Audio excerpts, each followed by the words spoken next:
بسم الله الرحمن الرحيم.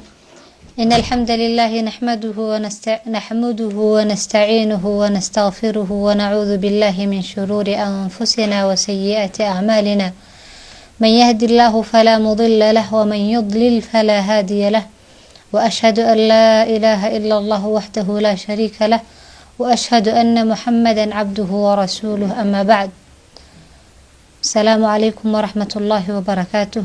ولا ليال ودرسيني كوبات كتابكي عقيدة أها aan dhahnay waan bilaabaynaa cinwaan magaciisuna ahaa khud caqiidatak min alkitaabi wasunna oo iska leeyahay sheekh maxamed bin jabiil zayno. kitaabkan sheekha wuxuu u diyaariyay hab su'aal iyo jawaabo ah si uu u fahansiiyo oo qofkana fahankiisa si durba ugu soo degdego. waxaan soo qaadanay maalin hore inay caqiidadu tahay waxa qofka ugu looga baahan yahay inuu barto adduunkiisa iyo aakhiradiisaba anfacayso. qofka waxaa looga baahan yahay ilaahayga uu caabudayo siduu u caabudi lahaa inuu barto oo cilmi uu ku caabuday inuu jahli ku caabudo ilaahay lama rabo. darsigeena koobaad sheekhu wuxuu cinwaan ooga dhigay xaqullaahi cala alcibaad. xaqa ilaahay uu ku leeyahay adoomadiisa ayuu cinwaan ooga dhigay. saan sheegnayba wuxuu ku socon doonaa kitaabkan hab su'aalo iyo jawaabo ah. waa su'aal iyo su-aashoo laga jawaabayo. sheekha asaga su-aashana keenaya kana jawaabayo. marka insha Allah kitaabkeena oo noo bilaabanayo. su-aasha koobaad sheekhu wuxuu ka dhigay limaada khalaqana Allah, ilaahay muxuu noo abuuray? ana wax isweydiin mudo, waana la abuuray, maxaana loo abuuray? jawaabta marka sheekha wuxuu ka dhigay khalaqanaa wuxuu ilaahay noo abuuray linacbudahu inaan caabudno oo walaa nushrika bihi shay-a, ayna ilaahayna waxba la wadaajinin.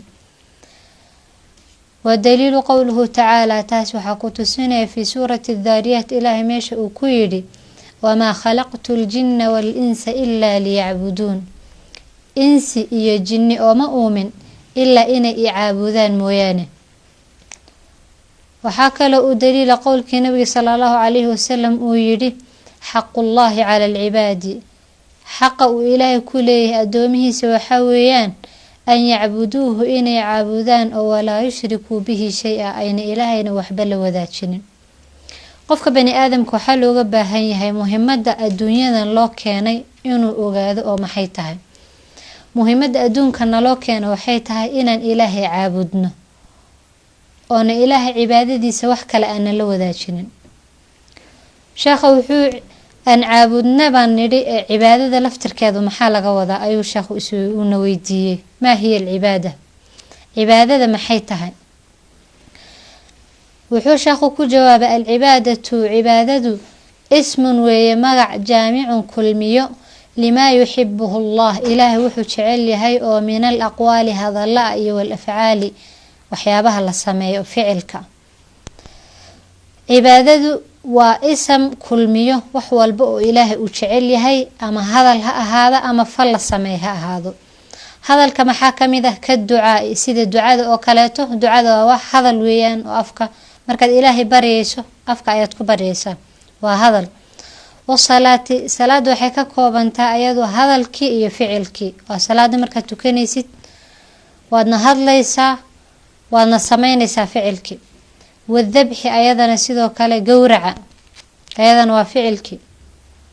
cibaadadu waxaa weeyaan sida inaga u naqaana ma aha in salaad la tukada baseeto. cibaadadu way ka guda weyn tahay salaada iyo soonka iyo waajibaadka oo lagu taqsiiri. cibaadadu waxaa weeyaan wax walba oo ilaahay uu jecel yahay, ama hadal ha ahaado ama ficil ha ahaado.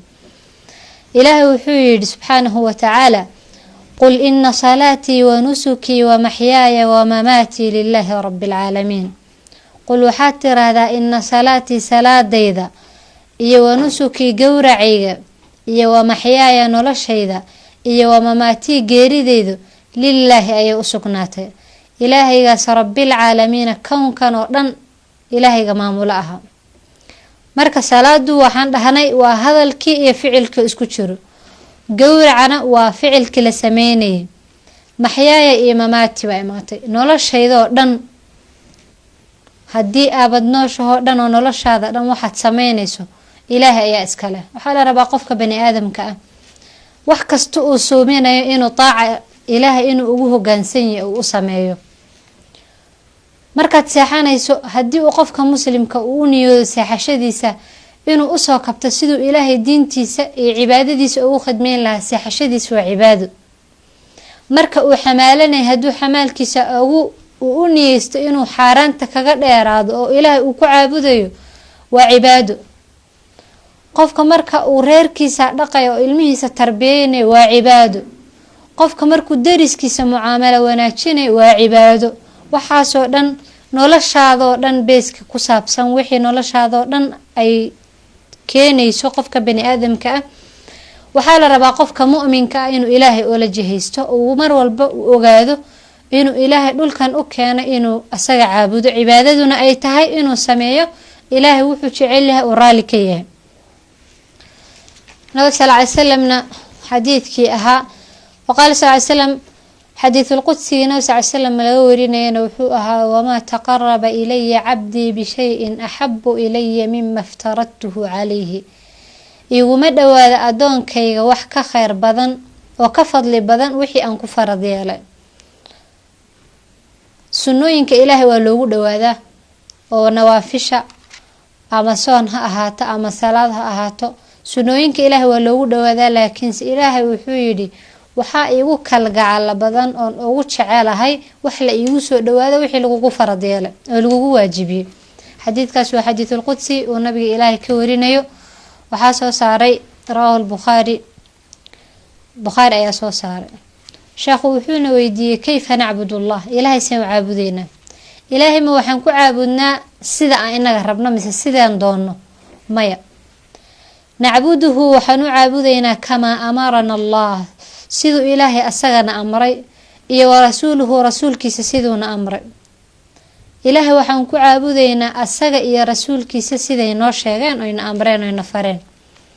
qaala tacaala ilaahay wuxuu yidhi yaa ayuha aladiina aamanuu war kuwii ilaahay rumeeyow atiicu llaha war ilaahay ateeca, wa atiicu rasuula rasuulkana ateeca, walaa tubtiluu acmaalakum acmaashiinana ha burinina oo ha ku burinina waxaanan diinta ku jirin, wax aanan ilaahay ku amrin, wax aanan meesha aanan awowyaan kasoo gaadha iyo sidaanan ku arkay ah. ilaahay intaad ku caabudaan acmaashiina ha ku burinina. waxaa la rabaa acmaashaada inaad ku caabuddo ood ilaahay ugu dhawaato wuxuu ilaahay ku amray iyo wuxuu rasuulkiisa ku amray calayhi salaatu wasalaam. waqaala sal alla alay slam nabiga calayhi salaatu wasalaam wuxuu yidhi man camila camalan qofkii camal sameeyo laysa calayhi amruna aana amarkanaga ku jirin fahuwa raddun ay marduudun caleyhi, waa mid lagu celiyo oon laga aqbalaynin. muslim ayaa wariyey.